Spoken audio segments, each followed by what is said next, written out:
तो okay students, आज ਅਸੀਂ स्टडी करेंगे रजिस्टर्स। तो रजिस्टर्स की ਹੁੰਦੇ registers basically during process microprocessor ਜਿਹੜਾ ਕੋਈ ਕੰਮ ਕਰਦੇ ਹੋਏ ਕੋਈ ਐਗਜ਼ੀਕਿਊਸ਼ਨ ਦੇ ਦੌਰਾਨ ਕਿਸੇ ਆਪਰੇਸ਼ਨ ਦੀ ਐਗਜ਼ੀਕਿਊਸ਼ਨ ਦੇ ਦੌਰਾਨ ਜਿਸ ਤਰ੍ਹਾਂ ਕੋਈ ਅਰਥਮੈਟਿਕ ਆਪਰੇਸ਼ਨ ਹੈ ਕੋਈ ਲੌਜੀਕਲ ਆਪਰੇਸ਼ਨ ਹੈ ਉਹਦੀ ਐਗਜ਼ੀਕਿਊਸ਼ਨ ਦੇ ਦੌਰਾਨ ਕਈ ਵਾਰੀ ਉਹਨੂੰ ਡਾਟਾ ਨੂੰ ਥੋੜੀ ਦੇਰ ਲਈ ਕਿਤੇ ਯਾਦ ਰੱਖਣਾ ਪੈਂਦਾ।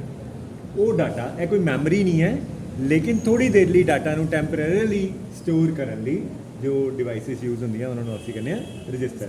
ਮੈਂ ਇੱਕ ਸਿੰਪਲੈਸਟ ਹੈ, ਬਿਲਕੁਲ ਐਗਜ਼ੈਕਟ ਐਗਜ਼ਾਮਪਲ ਤੇ ਨਹੀਂ ਹੈ ਪਰ ਟੈਕਨੀਕਲੀ ਕਰੈਕਟ ਹੈ ਕਿ ਲੈਟਸ ਸੇ ਤੁਸੀਂ ਕੈਲਕੂਲੇਟਰ ਤੇ 4/5 ਕਰਨਾ। ਤੁਸੀਂ ਪਹਿਲੇ 4 ਪ੍ਰੈਸ ਕਰਦੇ ਹੋ, ਠੀਕ ਹੈ, ਸਕਰੀਨ ਤੇ 4 ਲਿਖਿਆ ਗਿਆ। ਫਿਰ ਤੁਸੀਂ ਮਲਟੀਪਲੀਕੇਸ਼ਨ ਦਾ ਸਵਿਚ ਪ੍ਰੈਸ ਕੀਤਾ तो ਉਹਦੇ ਨਾਲ ਸਕਰੀਨ ਤੇ ਹਾਲੇ ਵੀ 4 ਹੀ ਲਿਖਿਆ ਹੋਇਆ, ਬਸ ਉਹ ਫਲੈਸ਼ ਕਰਕੇ ਫਿਰ 4 ਦਾ 4 ਹੈ। फिर तुसी 5 लिखिया, 5 लिखिया तो 4 गायब हो गया, हुण स्क्रीन ते 5 लिखिया है पर कैलकुलेटर ने वो 4 वाला जो डाटा सी उन्होंने किते ना किते ते रखिया ना, है ना। तो यह एक अर्थमैटिक ऑपरेशन सी। कैलकुलेटर इज़ नथिंग बट एक स्पैशल माइक्रो प्रोसैसर है जिहड़ा कि अर्थमैटिक ऑपरेशंस नूं परफॉर्म करने लिए बनाया गया। तो वो 4 कित्थे गया है, वो 4 टैंपरेरीली किते ना किते रखिया, वो किसी रजिस्टर ते रखिया। इस तरह ही ड्यूरिंग ऑपरेशन अगर असी कोई इस तरह की गल आ जाए भी यार किते डाटा ओवरफ्लो तो नहीं कर रहा, डाटा नैगेटिव है कि पॉजिटिव है, नैगेटिव है तो कोई किसी इंडिकेशन रखनी होए या कोई भी होर इस तरह दियाँ वो सिंगल बिट रजिस्टर्स होंगे हैं प्रोसैसर, उन्होंने असी फ्लैग्स कह दें, ठीक है। तो इस तरह रजिस्टर्स कुछ एक मैमरी नहीं है, मैमरी एलीमेंट्स वक्रे है लेकिन थोड़ी देर लिए डाटा नू during execution of an operation data थोड़ी देर लिए सेव किया जाता, that is what you call as register, ठीक है जी। तो ये बड़ी सारी एग्जांपल्स है। सब तो पहले मैं करन लगा जी बफर रजिस्टर। बफर रजिस्टर किस तरह, मैं डी टाइप फ्लिप फ्लॉप का ट्रुथ टेबल तुहानूं याद है, 4 बिट बफर रजिस्टर मैं बनाने लगा। किसी नूं याद है डी टाइप फ्लिप फ्लॉप का truth table? This is D0, D1, D2, D3। ये की है जो इनपुट है एक ही इनपुट है D, जो ये इनपुट है वही ये आउटपुट है प्रोवाइडेड इनू क्लॉक 1 मिली है ना। यह क्लॉक इनपुट है, 4 D टाइप फ्लिप फ्लॉप लगे है, इनू मैं मान लो X0 दिता है, इनू डाटा X1, इनू X2, इनू X3, इत्थे मेरे को आउटपुट है Q3, Q2, Q1 ते Q0, ठीक है। जो पॉजिटिव पल्स आएगी यानी कि पल्स फेवरेबल होएगी, यह X0 जोड़ा है वो Q0 ते पहुँच जाएगा, ठीक है जी। जे दे क्लॉक मेरे को 0 है तो D3, D2, D1, D0 sorry Q3, Q2, Q1, Q0 no change, same ही रहना उन्होंने। लेकिन जदों ही क्लॉक मेरे को 1 होएगी उदों मेरे को Q3, Q2, Q1, Q0 कादे बराबर आ जाएंगे X3, X2, X1, X0, whatever is at the input of the D type flip flop that will get transported to the output of the same flip flop whenever the pulse is favourable. सौखी जी गल है ना। तो यह data इत्थे आ गया, इत्थे आ गया, इत्थे आ गया, इत्थे आ गया। तो डी टाइप फ्लिप फ्लॉप ने यदा डी टाइप फ्लिप फ्लॉप का ट्रुथ टेबल बड़ा आसान है, जो इनपुट है वही आउटपुट है, जो 0 है तो 0, 1 है तो 1 एट फेवरेबल पल्स।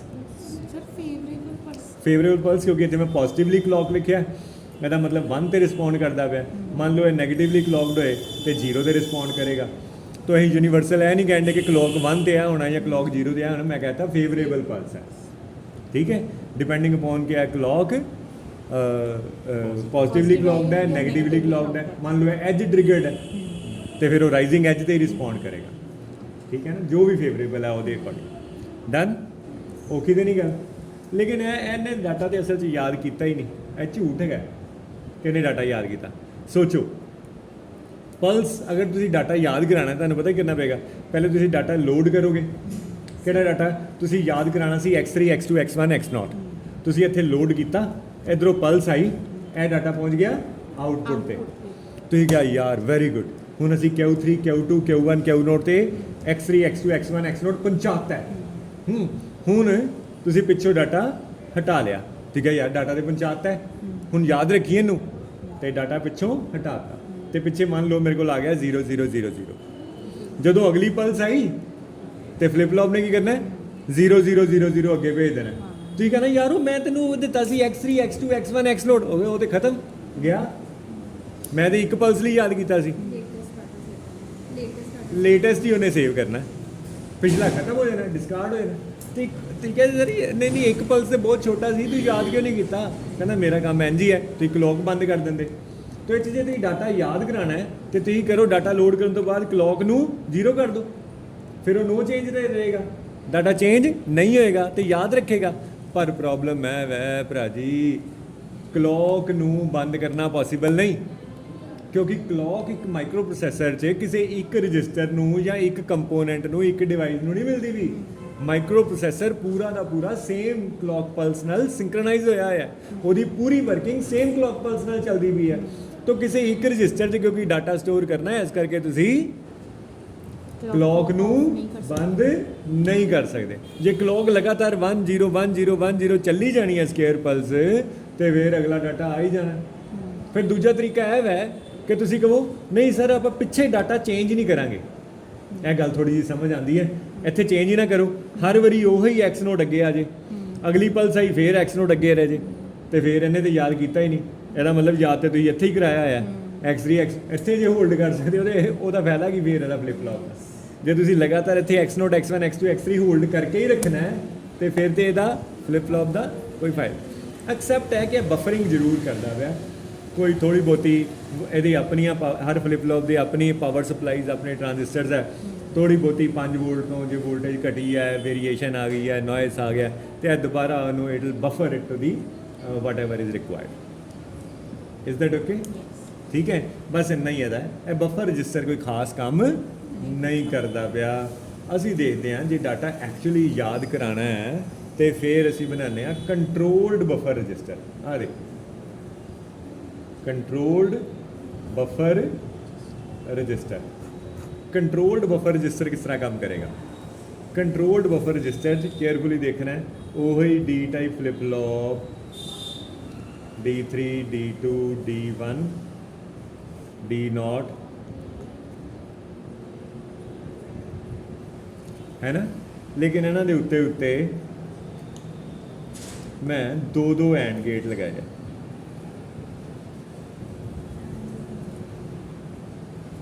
ਇਹ ਨਾ ਸਮਝ ਲੈਣਾ ਕੋਈ ਸਮਾਈਲਿੰਗ ਕਲਾउन फेस ਮੈਂ ਬਣਾ ਕੇ ਲਾਤਾ।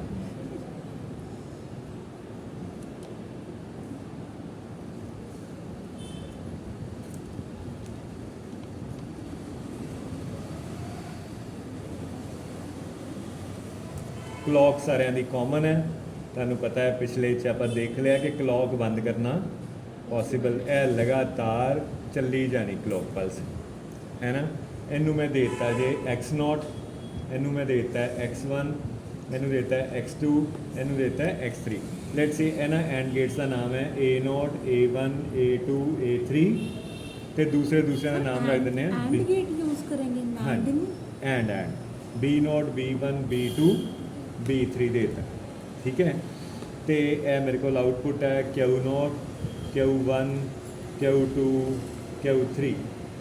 ਜਦੋਂ ਸਾਨੂੰ ਆਬਜੈਕਟਿਵ ਕਲੀਅਰ ਹੋਏ ਤੇ ਫਿਰ ਸਰਕਟ ਔਖਾ ਨਹੀਂ ਲੱਗੇਗਾ। ਕਰਨਾ ਕੀ ਚਾਹੁੰਦੇ ਹੋ? ਆ ਦੇਖੋ ਮੈਂ ਉੱਤੇ 2 ਲਾਈਨਾਂ ਲਗਾਉਣ ਲੱਗਾ। ਇੱਕ ਲਾਈਨ ਦਾ ਨਾਮ ਹੈ ਲੋਡ ਲਾਈਨ ਤੇ ਦੂਸਰੀ ਉਹਦੀ ਕੰਪਲੀਮੈਂਟ ਲਾਈਨ, ਠੀਕ ਹੈ। ਜਦੋਂ ਮੈਂ ਡਾਟਾ ਲੋਡ ਕਰਨਾ ਹੈ, ਇੱਕ and gate the load line ਨਾਲ ਜੁੜਿਆ ਹੋਇਆ, A0 A1 A2 A3 ਜਿਹੜੇ ਸੀ ਉਹ ਲੋਡ ਲਾਈਨ ਨਾਲ ਜੁੜੇ ਆ, ਤੇ ਦੂਸਰਾ ਐਂਡ ਗੇਟ ਉਹਨਾਂ ਦੀਆਂ ਕੰਪਲੀਮੈਂਟ ਲਾਈਨਾਂ ਨਾਲ ਜੁੜੇ ਆ, ਠੀਕ ਹੈ। ਹੁਣ ਕੇਅਰਫੁਲੀ ਸੁਣਨਾ, ਜਦੋਂ ਮੇਰੇ ਕੋਲ ਲੋਡ ਲਾਈਨ 1 ਇਸ ਤਰ੍ਹਾਂ ਹੀ ਪੇਪਰ 'ਚ ਕੇਸ ਬਣਾ ਕੇ ਲਿਖਣਾ ਹੈ, ਲੋਡ ਲਾਈਨ ਜਦੋਂ 1 ਹੈ ਉਦੋਂ ਕੀ ਹੋਏਗਾ? ਕੰਪਲੀਮੈਂਟ ਲਾਈਨ 0 ਹੋ ਜਾਏਗੀ। ਇਹਦਾ ਮਤਲਬ B0 ਨੂੰ ਇੱਕ 0 ਮਿਲ ਗਿਆ, B1 ਐਂਡ ਗੇਟ ਨੂੰ 0 ਮਿਲ ਗਿਆ, B2 ਨੂੰ 0 ਮਿਲ ਗਿਆ, B3 ਨੂੰ 0 ਮਿਲ ਗਿਆ, ਐਂਡ ਗੇਟ ਨੂੰ ਇੱਕ ਵੀ 0 ਮਿਲ ਜੇ, ਇਹਨਾਂ ਦੀ ਆਊਟਪੁੱਟ 0 ਹੋ ਗਈ, ਇਹਨਾਂ ਦੀ ਆਊਟਪੁੱਟ 0 ਹੋ ਗਈ। ਦੂਸਰੇ ਐਂਡ ਗੇਟ ਨੂੰ ਕੀ ਮਿਲਿਆ? A0 ਨੂੰ ਕੀ ਮਿਲਿਆ? ਇਹਨੂੰ ਲੋਡ ਇੱਧਰੋਂ 1 ਮਿਲ ਗਿਆ, ਇੱਧਰੋਂ ਕੀ ਮਿਲਿਆ? X0। ਐਂਡ ਗੇਟ ਨੇ ਮਲਟੀਪਲਾਈ ਕਰਨਾ ਹੈ, x नॉट इंटू 1 ਇੱਥੇ ਕੀ ਆਇਆ x नॉट। तो इधर जीरो का सी ना, ए वाले एंड गेट की आउटपुट की सी जीरो, ए वाले एंड गेट की आउटपुट है x नॉट। और गेट ने दोनों ऐड किया x नॉट प्लस जीरो, ਇੱਥੇ ਕੀ ਬਣਿਆ सो जो तुम लोड लाइन हाई की है, लोड लाइन ਨੂੰ 1 ਕੀਤਾ तो x नॉट फ्लिप फ्लॉप के इनपुट से पहुंच जाना।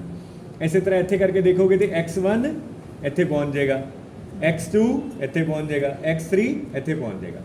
ਹੁਣ डी टाइप फ्लिप फ्लॉप कहता है जो इनपुट होए वही आउटपुट होंगी है एट दी फेवरेबल पल्स। इधरों पल्स 1 आई तो x नोट इतने क्यू नोट के बराबर हो गया, x1 Q1 के बराबर आ गया, x2 Q2 ते पहुँच गया, x3 Q3 ते पहुँच गया।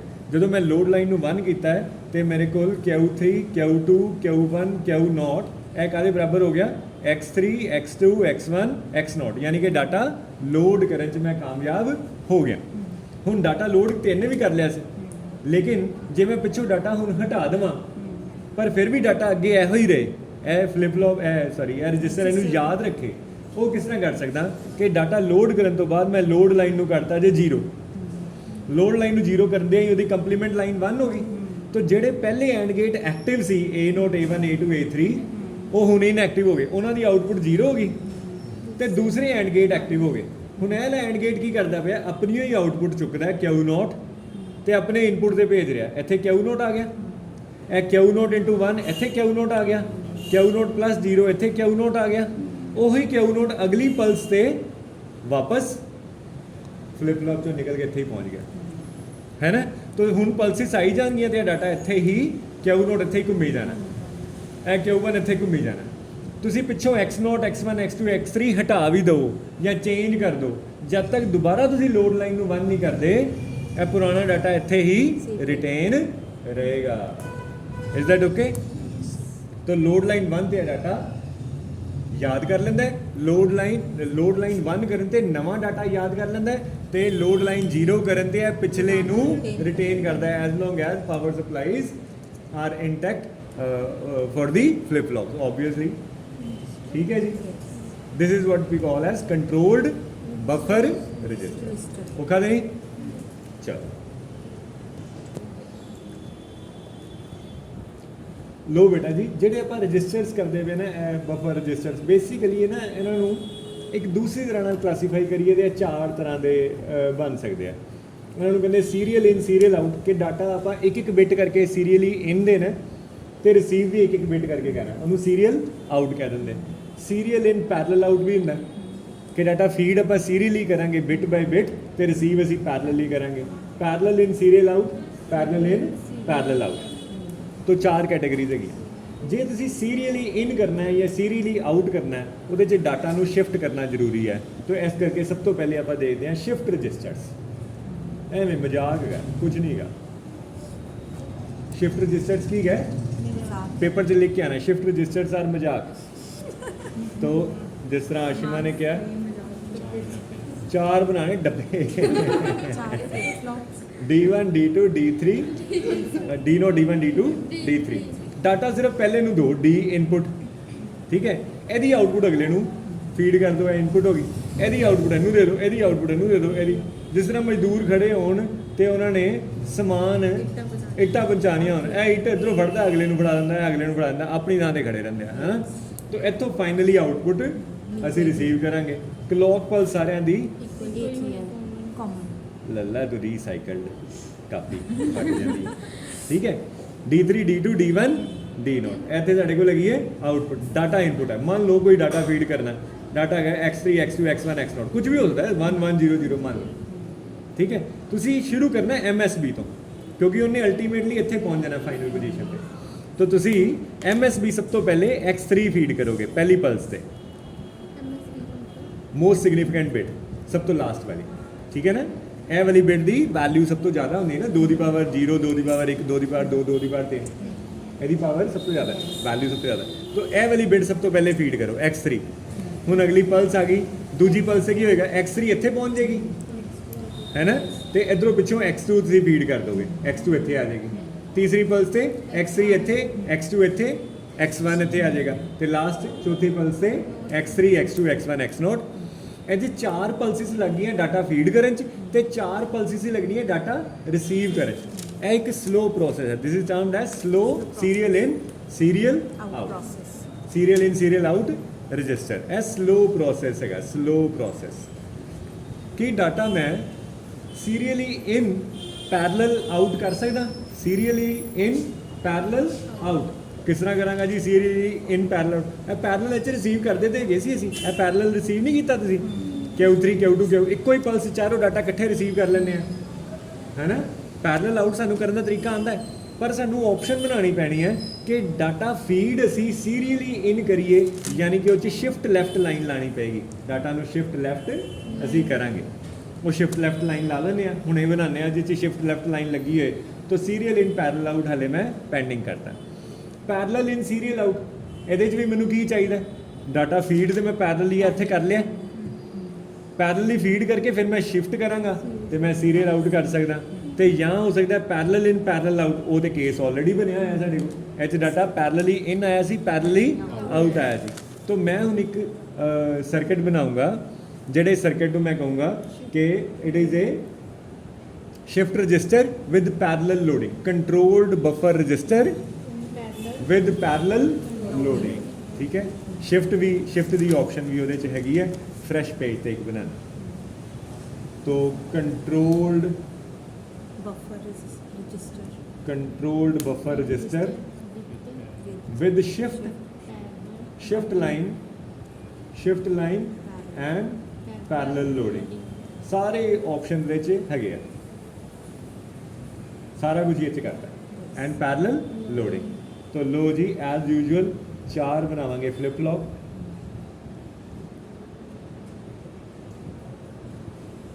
ਇਹ ਸਾਰੇ ਹੀ ਕੰਮ ਕਰ ਸਕਦਾ ਹੈ। तो ਇਹ ਇੱਕ ਅੱਛਾ ਕੁਐਸਚਨ ਹੋ ਸਕਦਾ ਪੇਪਰ ਦੇ ਪੁਆਇੰਟ ਆਫ View ਨਾਲ। ਮੈਂ ਇਹਨੂੰ ਥੋੜਾ ਸਾਫ਼ ਬਣਾ ਦਿੰਦਾ। D1 D0 D1 D2 D3 ਇਹ 4 ਮੇਰੇ ਕੋਲ ਰਜਿਸਟਰ ਹੈ। ਠੀਕ ਹੈ ਜੀ, ਮੈਂ 3 ਕੰਮ ਕਰਨਾ ਚਾਹਨਾ, ਜਾਂ ਮੈਂ ਡਾਟਾ ਨੂੰ ਲੋਡ ਕਰਨਾ ਚਾਹਨਾ, ਜਾਂ ਮੈਂ ਡਾਟਾ ਨੂੰ ਸ਼ਿਫਟ ਕਰਨਾ ਚਾਹਨਾ, ਤੇ ਜਾਂ ਮੈਂ ਡਾਟਾ ਨੂੰ ਰਿਟੇਨ ਕਰਨਾ ਚਾਹਨਾ। 3 ਕੰਮ ਹੈ, 3 ਆਪਸ਼ਨਸ। तो फिर मेरे को 3 एंड गेट होने चाहिए इतने, 1 2 3 एंड गेट ते उन्हां दी एक और गेट। ठीक है, तुसी इहदी जो थ्योरी लिखोगे पेपर 'च अटैम्प्ट करने के पॉइंट ऑफ व्यू नाल गेट्स के नाम रख सकते हो, A1 A0 B0 C0। तो कहना आसान हो जाता कि एले गेट एक्टिव हो गए, हुण एले गेट एक्टिव हो गए, हुण एले गेट एक्टिव हो गए। तो इन्हां तिन्नां नूं भी असी एस नूं भी जोड़ता है, तिन्नां दी आउटपुट इहदी इनपुट है। ਇੱਥੇ ਵੀ ਸੇਮ ਪ੍ਰੋਸੈਸ।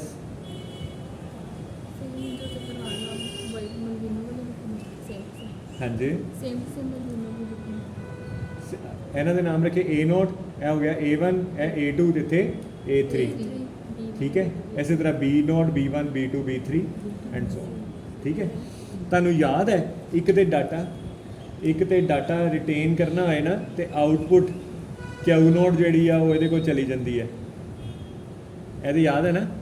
ਤੇ Q1 ਕਿਹਦੇ ਕੋਲ ਜਾਣੀ ਹੈ ਰਿਟੇਨ ਕਰਨ ਲਈ, ਇਹਦੇ ਕੋਲ ਚਲੀ ਜਾਂਦੀ ਹੈ। Q2 ਇਹਦੇ ਕੋਲ ਚਲੀ ਜਾਣੀ ਹੈ, ਤੇ Q3 ਰਿਟੇਨ ਕਰਨਾ ਦੇ ਲਾਸਟ ਲੈਂਦੇ ਦਿੰਦੇ ਹੈਗੇ ਨਹੀਂ। ਅੱਛਾ, ਉਸ ਤੋਂ ਬਾਅਦ ਹੈ ਕਿ ਜੇ ਮੈਂ ਡਾਟਾ ਲੋਡ ਵੀ ਕਰਨਾ ਹੋ ਸਕਦਾ, ਤਾਂ ਇਹਨੂੰ ਇੱਕ ਇਨਪੁਟ ਦੇ ਦਿੰਦੇ ਆ, X0 ਸੈਂਟਰ ਵਾਲੇ ਨੂੰ, X0 X1 X2 ਤੇ X3।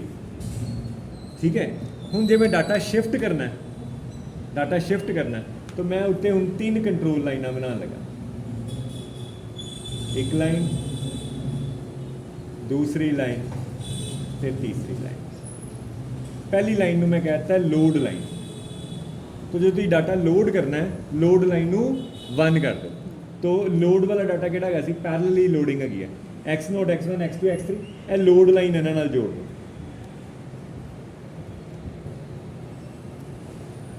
समझ आ गया ना। एज यूजुअल पुराने वक्का नहीं है तो डाटा लोड करने के काम आएगा। ठीक है, यह डाटा लोड करने के काम आएगा। एक लाइन का नाम मैं रखन लगा SHL, शिफ्ट लैफ्ट लाइन। ठीक है, ये पता की करना है, एक दी आउटपुट अगले दी इनपुट बनानी है। शिफ्ट रजिस्टर च यही करते सी ना, एक दी आउटपुट अगले दी इनपुट, पर input through system of gates आ रही है। तो यह आउटपुट सीधी नहीं ये मैं जोड़ रहा, मैं यह आउटपुट जी गई ਇਹੋ ਹੀ ਆਊਟਪੁੱਟ ਅਗਲੇ ਦੀ ਇਨਪੁਟ ਬਣਾਤੀ ਦੇਖੋ, ਤੇ ਇਹਨੂੰ ਮੈਂ ਸ਼ਿਫਟ ਲੈਫਟ ਲਾਈਨ ਨਾਲ ਜੋੜਤਾ ਜੇ। ਹੁਣ ਜਦੋਂ ਸ਼ਿਫਟ ਲੈਫਟ ਲਾਈਨ 1 ਹੋਏਗੀ, ਇਹ ਵਾਲਾ ਐਂਡ ਗੇਟ ਐਕਟਿਵ ਹੋ ਜਾਏਗਾ, ਤੇ ਇਹ ਵਾਲਾ ਐਂਡ ਗੇਟ ਕੀ ਕਰਦਾ ਪਿਆ, ਪਿਛਲੇ ਰਜਿਸਟਰ ਦੀ, ਪਿਛਲੇ ਫਲਿਪ ਫਲॉप ਦੀ ਆਊਟਪੁੱਟ ਚੁੱਕ ਕੇ ਇਨਪੁੱਟ ਤੇ ਭੇਜ ਰਿਹਾ। तो ਇਹ ਇੱਥੇ ਜੇ ਮੰਨ ਲਓ x ਨੋਟ ਹੈਗਾ, x ਨੋਟ ਅਗਲੀ ਪਲਸ ਤੇ ਇੱਥੇ ਆ ਜਾਏਗਾ, ਫਿਰ ਅਗਲੀ ਪਲਸ ਤੇ ਇਹੋ ਹੀ ਡਾਟਾ ਇਹਨੂੰ ਦੇ ਦਈਏ, ਇਹ ਸ਼ਿਫਟ ਲੈਫਟ ਨੂੰ ਨਾਲ ਜੋੜ ਦਈਏ, ਹੈ ਨਾ, ਤੇ ਤੀਸਰੇ ਨਾਲ ਵੀ ਇਹੋ ਹੀ ਇਸ ਤਰ੍ਹਾਂ ਕਰ ਦਈਏ। ਕੀ ਖਿਆਲ ਹੈ, ਇਹ ਠੀਕ ਹੋ ਗਿਆ ਨਾ। ਤੇ ਪਹਿਲੇ ਨੂੰ ਕੀ ਕਰਾਂ, ਪਹਿਲੇ ਦੇ ਇੱਥੇ ਡੀ ਇਨਪੁਟ ਲਾ ਦੇਣਾ, ਜਿੱਥੋਂ MSB ਤੋਂ ਡਾਟਾ ਸ਼ੁਰੂ ਕਰਨਾ। ਤੁਸੀਂ ਪਹਿਲੇ ਨੂੰ ਤੇ ਡਾਟਾ ਫੀਡ ਕਰਦੇ ਹੀ ਹੋ ਨਾ, ਡੀ ਇਨਪੁਟ, ਉਹ ਡੀ ਇਨਪੁਟ ਮੈਂ ਇੱਥੇ ਲਿਖਤਾ। ਤੋ ਜਿਸ ਤਰ੍ਹਾਂ ਮੰਨ ਲਓ ਉਹ ਹੀ x3 x2 x1 x note ਹੈਗਾ, ਤੇ ਪਹਿਲੇ ਤੁਸੀਂ x3 ਫੀਡ ਕਰੋਗੇ ਇੱਥੇ, ਪਹਿਲੀ ਪਲਸ ਤੇ x3 ਇੱਥੇ ਪਹੁੰਚ ਜਾਏਗਾ, ਅਗਲੀ ਪਲਸ ਆਏਗੀ ਤੇ ਉਨੀ ਦੇਰ 'ਚ x3 ਇੱਥੇ ਅਵੇਲੇਬਲ ਹੋਣਾ, ਤੇ ਸੈਕਿੰਡ ਪਲਸ ਤੇ x3 ਇੱਥੇ ਪਹੁੰਚ ਜਾਣਾ, ਤੇ ਪਿੱਛੋਂ ਤੁਸੀਂ x2 ਫੀਡ ਕਰ ਦੇਣਾ, ਫਿਰ ਤੀਸਰੀ ਪਲਸ ਤੇ x3 ਇੱਥੇ ਆ ਜਾਣਾ, x2 ਘੁੰਮ ਕੇ ਇੱਥੇ ਪਹੁੰਚ ਜਾਣਾ, x1 ਅੱਗੇ ਆ ਜਾਣਾ। Is that okay? ਇੱਥੋਂ ਤੱਕ ਠੀਕ ਹੈ ਨਾ। ਪਲਸ ਆਪਾਂ ਜੋੜੀ ਨਹੀਂ, ਤਾਂ ਪਲਸ ਆਪਾਂ ਸਾਰਿਆਂ ਨੂੰ ਕਾਮਨ ਕਲੌਕ ਪਲਸ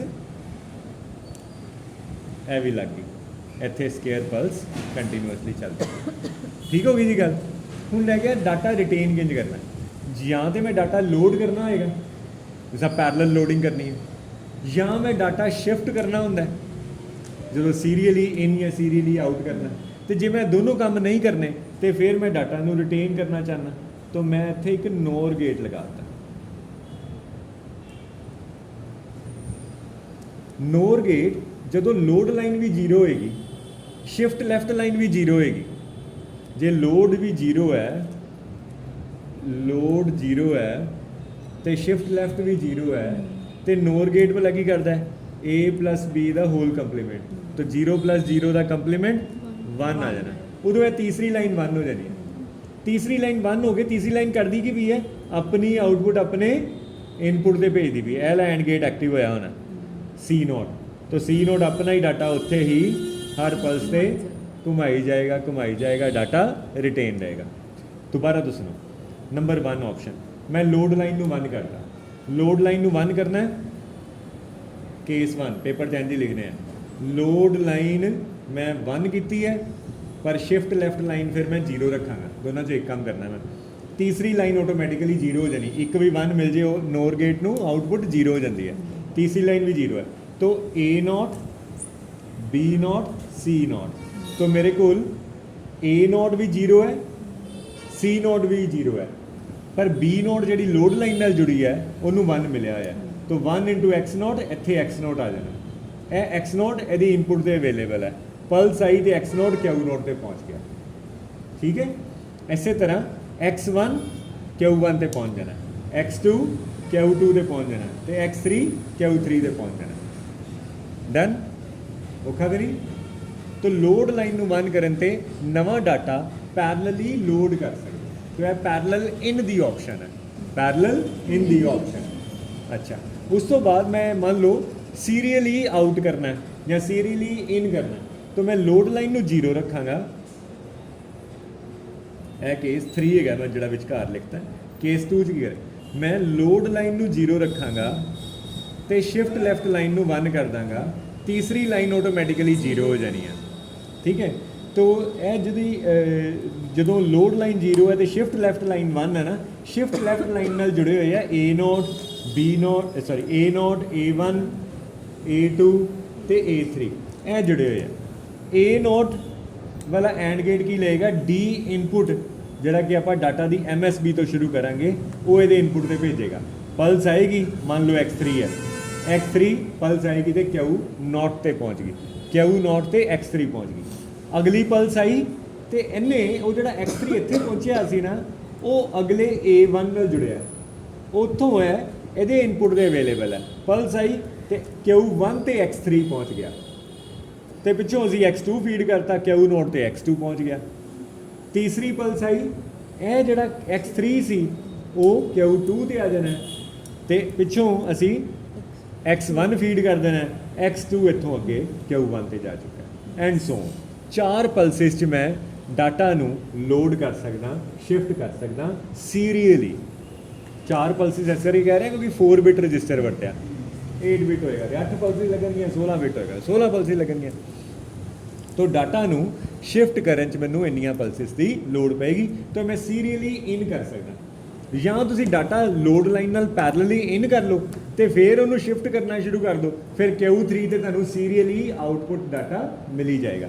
ਤੋ ਉਹ ਬਣ ਜਾਏਗਾ ਪੈਰਲਲ ਇਨ ਸੀਰੀਅਲ ਆਊਟ, ਜਾਂ ਸੀਰੀਅਲ ਇਨ ਤੇ ਫਿਰ ਲੋਡ ਲਾਈਨ ਕਰਕੇ ਸਿੱਧਾ ਹੀ ਪੈਰਲਲ ਆਊਟ। ਜਾਂ ਤੁਸੀਂ ਲੋਡ ਲਾਈਨ ਦਾ ਪੰਗਾ ਹੀ ਨਾ ਲਓ, ਸਿਰਫ ਸ਼ਿਫਟ ਲੈਫਟ ਲਾਈਨ ਨੂੰ ਹੀ ਰੱਖੋ ਤਾਂ ਸੀਰੀਅਲੀ ਡਾਟਾ ਆ ਹੀ ਜਾਏਗਾ, ਸੀਰੀਅਲ ਇਨ ਸੀਰੀਅਲ ਆਊਟ ਹੋ ਜਾਏਗਾ। ਤੁਸੀਂ ਸ਼ਿਫਟ ਲਾਈਨ ਨਾਲ ਪੰਗਾ ਨਾ ਲਓ, ਸਿਰਫ ਲੋਡ ਲਾਈਨ ਨਾਲ ਪੰਗਾ ਲਓ ਤਾਂ ਪੈਰਲਲ ਇਨ। तो ਇਹ ਬ੍ਰਹਮਾਸਤਰ ਹੈਗਾ, ਇਹ ਸਾਰੇ ਕੰਮ ਕਰਦਾ ਪਿਆ। ਤਾਂ ਪੇਪਰ 'ਚ ਕੋਈ ਵੀ ਆਏ ਤੇ ਇਹ ਕਰ ਸਕਦੇ ਆ, ਹੈ ਨਾ। ਇਹਦਾ ਮਤਲਬ ਇਹ ਨਹੀਂ ਕਿ ਉਹ ਵਿਚਾਰਾ ਕਿਊਟ ਜਿਹਾ ਇਹ ਆਇਆ ਹੋਏ ਤੇ ਤੁਸੀਂ ਉਹਦੀ ਥਾਂ ਤੇ ਇਹ ਖਤਰਨਾਕ ਜਿਹਾ ਬਣਾ ਕੇ ਲੈ ਆਓ। Is that okay? So this is what we call as controlled buffer register with shift line and parallel loading. ਇੱਕ ਵਾਰੀ ਸਰਕਟ ਮਨ 'ਚ ਬੋਲ ਕੇ ਦੇਖੋ ਸਾਰੇ ਜਣੇ। ਸਭ ਤੋਂ ਪਹਿਲੇ ਤੂੰ ਪਾਨਵ ਕਿਸ ਤਰ੍ਹਾਂ ਸਰਕਟ ਬਣਾਏਗਾ? ਸਭ ਤੋਂ ਪਹਿਲਾ ਸਟੈਪ ਕੀ ਹੋਏਗਾ? 4 D टाइप फ्लिप फ्लॉप ला लें। 4 D टाइप फ्लिप फ्लॉप लगा लिए, फिर उसके बाद हमने इसे एक कॉमन क्लॉक के साथ जॉइन किया। ਸਾਰਿਆਂ ਨੂੰ ਕਾਮਨ ਕਲੌਕ ਨਾਲ ਜੋੜਤਾ, ਤਿੰਨਾਂ ਨੂੰ ਤਿੰਨ ਐਂਡ ਗੇਟ ਦੇ ਇੱਕ ਔਰ ਗੇਟ ਲਾਤਾ, ਐਂਡ ਗੇਟ ਦੀ ਆਊਟਪੁੱਟ ਔਰ ਗੇਟ ਨਾਲ ਜੋੜਤੀ ਤੇ ਔਰ ਗੇਟ ਦੀ ਆਊਟਪੁੱਟ ਫਲਿਪ ਫਲॉप ਦੀ ਇਨਪੁੱਟ ਦੇ ਜੋੜਤੀ। ਕਿੰਨੀਆਂ ਕੰਟਰੋਲ ਲਾਈਨਾਂ? 3 ਕੰਟਰੋਲ ਲਾਈਨਾਂ, ਇੱਕ ਲੋਡ ਲਾਈਨ ਹੈ, ਇੱਕ ਸ਼ਿਫਟ ਲੈਫਟ ਲਾਈਨ ਹੈ, ਇੱਕ ਰਿਟੇਨ ਕਰਨ ਦੀ ਲਾਈਨ ਹੈ। ਠੀਕ ਹੈ ਜੀ।